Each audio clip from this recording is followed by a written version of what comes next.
jutaan orang tidak menyadari bahwa lighting atau cahaya sangat mempengaruhi video Anda.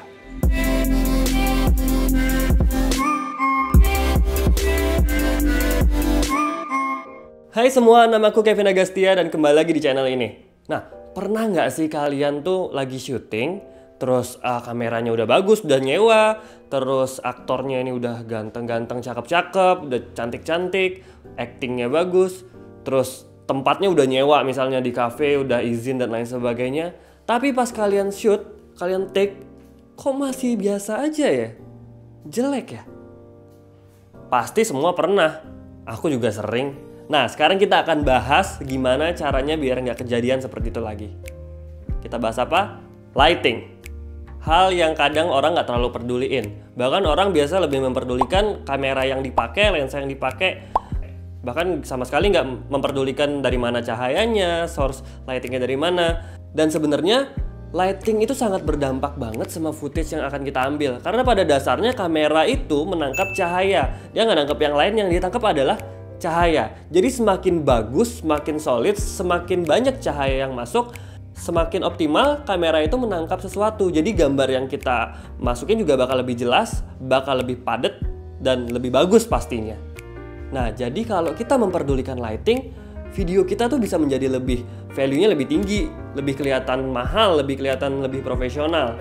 Nah, contohnya nih, dengan footage yang kayak gini, kita bisa rubah jadi kayak gini. Nah, dan kadang kita juga mikir bahwa lighting itu harus sesuatu yang mahal, yang harganya jutaan, terlalu banyak ngabisin duit. Nah, sebenarnya lighting itu nggak harus lampu yang mahal. Lighting itu bisa kita bilang bagaimana kita cara make cahaya yang ada pun kita bisa juga. Jadi contoh nih, kita keluar, kita di eksterior nih, kita shoot di daylight, kita bisa atur, mungkin kita kasih diffuser biar lightingnya agar terlihat lebih soft di muka. Dan mungkin di rumah kita bisa atur juga dengan artificial light yang kita punya. Mungkin lampu-lampu di rumah, lampu neon yang kita punya, lampu belajar itu kita bisa variasiin. Dan itu bukan tentang lampunya yang mana, tapi bagaimana kita make sumber-sumber yang udah ada.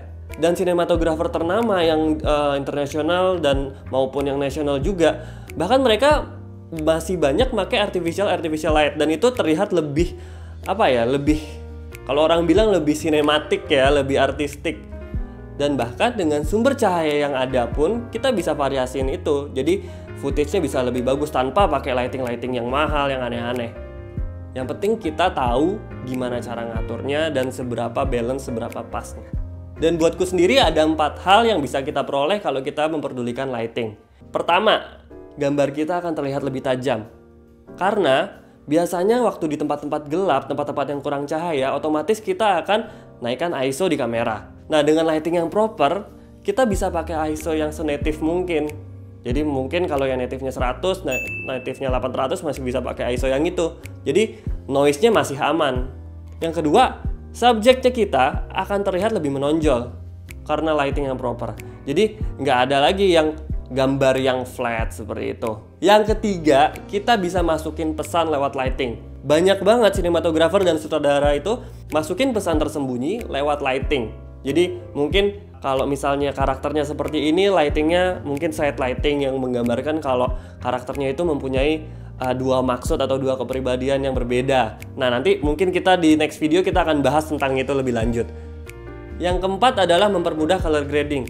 Karena file mentahnya kita sudah nggak terlalu noise, sudah aman, sudah ISO-nya nggak terlalu tinggi, jadi color grading pun otomatis akan menjadi lebih mudah.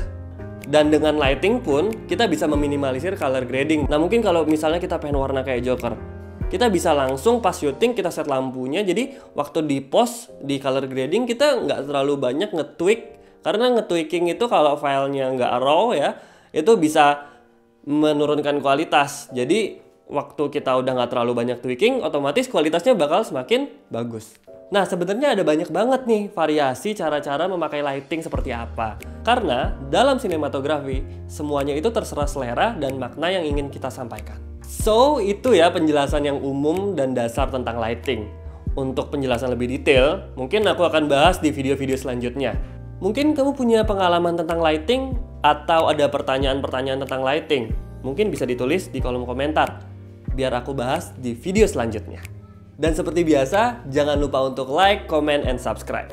My name is Kevin Agastya. Thanks for watching, and I'm out.